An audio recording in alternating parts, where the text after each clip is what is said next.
fin mars, début avril, on est en plein au déclenchement de la pandémie.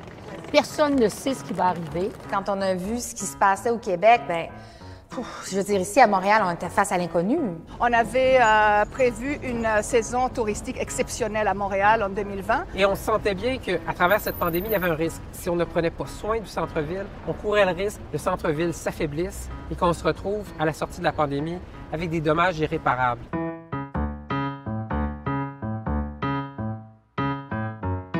Tout a été annulé. C'est pas juste qu'on a perdu notre job, mais notre industrie n'existe plus.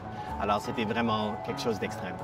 Tout ce qu'on a fait, c'est pratiquement retrousser les manches tous ensemble et voir qu'est-ce qu'on peut faire ensemble. À Montréal, déjà, le lien de complicité, de travail, de mise en commun était déjà fait. Alors, qu'est-ce qu'on a fait? Ville de Montréal, quartier des spectacles, chambre de commerce, on s'est dit, il y a quelque chose à faire. Il fallait tout de suite trouver des solutions pour garder cette base commerçante la plus vibrante possible, malgré le défi. Depuis le début de la crise, la Ville de Montréal s'implique énormément dans le financement de projets pour encourager la réappropriation du centre-ville ou encore même différents secteurs économiques. Dès qu'on demande aux entreprises de cesser leurs activités, il y a eu une discipline immense. Ça a été exemplaire, mais le choc, ça a été de voir ce centre-ville, comme partout à travers le monde, vide de sa population, vide de ses travailleurs, plus de touristes et plus d'étudiants non plus.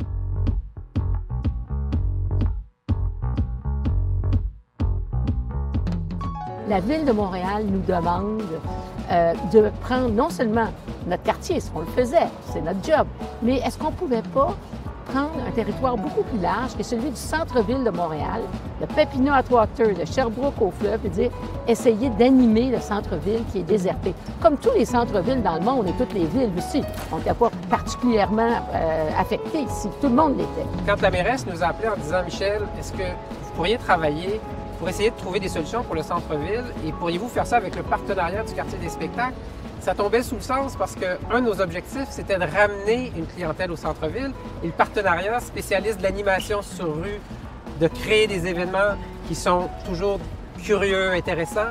On s'est dit, OK, on va travailler avec eux, on va trouver des solutions pour aider les commerçants, baisser leurs coûts, augmenter leur clientèle, augmenter leurs revenus et aussi attirer des gens. On travaille avec les créateurs, on travaille avec les artistes. Faites-nous vibrer cet été dans le centre-ville de Montréal. Tout a été mis en place pour la sécurité, autant des employés, nos employés à nous, mais aussi des citoyens.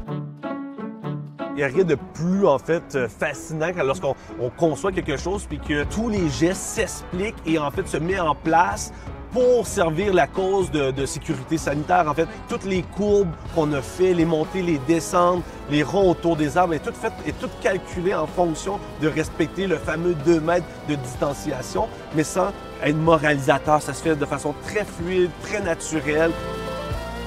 On avait envie de mettre plein gaz. On a plongé dedans. Je pense que tout le monde a décidé de se serrer les coudes puis d'essayer de réaliser quelque chose qui allait prendre vie assez rapidement. Tout ça devait se faire en 4 semaines. Fait que finalement, on s'est dit comment on pouvait étendre cette question de s'asseoir à la table, mais de façon beaucoup plus communautaire, puis beaucoup plus englobante. Puis c'est ça qui a amené l'idée de travailler une table qui allait se déployer sur l'ensemble du site pour qu'on se sente tous assis à une même et seule table, en fait. L'objectif, c'était pas juste d'aménager puis d'animer, c'était de faire travailler des artistes. It was really nice to be thought of. It was really nice to get the call. There was definitely a lot of stress about, am I going to be able to find the same kind of feeling as I find usually when I'm on stage with lights and other people and stuff? Am I going to be able to put myself into the same mind space and perform with as much generosity as I usually am able to? C'était plutôt par l'effet de surprise, parce qu'on n'avait pas le droit de dire non, c'est l'heure. Ça fait du bien d'être vraiment dans les rues, au milieu des gens. Les gens, c'était comme « Wow, qu'est-ce qui se passe? Je ne m'attendais pas à ça. » Je suis très, très, très fière, parce qu'il y a presque 600 artistes qu'on a embauchés. Il y a eu 275 ou presque 300 prestations. On a littéralement un petit peu réinventé les lieux où les gens pouvaient se voir, toujours dans le respect des règles de santé publique. Alors, durant le COVID, c'est sûr que nous, ça a été un peu plus facile à s'adapter. Mais de regarder nos voisins fermer un après l'autre, c'était un challenge très psychologique aussi. Au début, on s'est dit, quand est-ce que c'est notre tour, tu sais? Est-ce qu'on va y arriver? Dès que j'ai entendu le projet, je suis allée courir pendant une journée, tous les commerçants qui étaient ouverts à ce temps-là, et tout était très positif, super excité d'avoir quelque chose qui se passait au quartier chinois qui leur aiderait. Quand j'ai entendu qu'il y aurait une relance du centre-ville et tout ça, j'ai dit « Oh my God, ça a l'air parfait pour notre projet parce qu'on joue à l'extérieur, c'est vraiment notre mandat. » Depuis qu'on a la terrasse, on a une croissance de vente, on a une augmentation de vente de plus de 20 % juste des piétonniers. On est créatif à Montréal. Le quartier des spectacles a fait un travail exceptionnel. Je suis très, très satisfaite. Ça a été fait tellement rapidement, avec beaucoup de passion. J'ai jasé avec beaucoup de citoyens et citoyennes dans le centre-ville qui m'ont dit beaucoup aimer les aménagements ou en tout cas ce qu'on a réussi à créer en si peu de temps.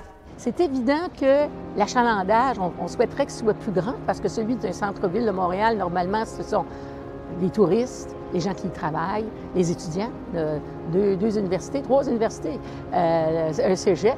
Somme toute, je pense que c'est extrêmement positif. Pour vrai, on est chanceux. On est chanceux qu'on nous a vus, qu'on nous a aidés à faire ce projet-là. Les commerçants se sentent chanceux aussi d'avoir été vus, travailler avec le quartier des spectacles et on aimerait que cette collaboration continue. Cette année, on va essayer de tricher avec le calendrier et de faire en sorte que l'été se prolonge jusqu'en octobre, jusqu'à l'arrivée des grands froids. Et le défi va être ensuite au mois de novembre, au mois de décembre, d'aider ces commerçants à s'approcher du temps des fêtes et à retrouver une clientèle.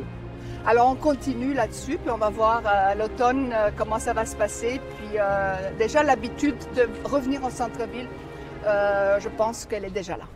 La réception, je vois les gens s'amuser dans les installations, je vois les gens s'asseoir aux tables de pique-nique, puis aller chercher de la nourriture dans un restaurant, puis manger ça à l'extérieur. Mais c'est vraiment cool, vraiment chouette. Wow! Il faut combattre la morosité, il faut combattre le cynisme, il faut essayer de faire le mieux et trouver le plus possible de raisons de se réjouir dans une période qui est aussi morose que celle qu'on traverse actuellement. Monique Simard, présidente du conseil d'administration du partenariat du quartier des spectacles. Michel Leblanc, président et chef de la direction de la Chambre de commerce du Montréal métropolitain. Manuela Goya, vice-présidente de Tourisme Montréal, développement de la destination et affaires. Vincent Stephenang, je suis musicien et chef d'orchestre de Urban Science Brass Band et Urban Science Le Cypher. Mon nom c'est Angelica Bongiovanni et je suis artiste du cirque. Eva Roux, commerçante du quartier chinois. Jean-François Saint-Onge, ad hoc architecte. Maude Lescarbot, designer graphique. Valérie Plante, mairesse de Montréal.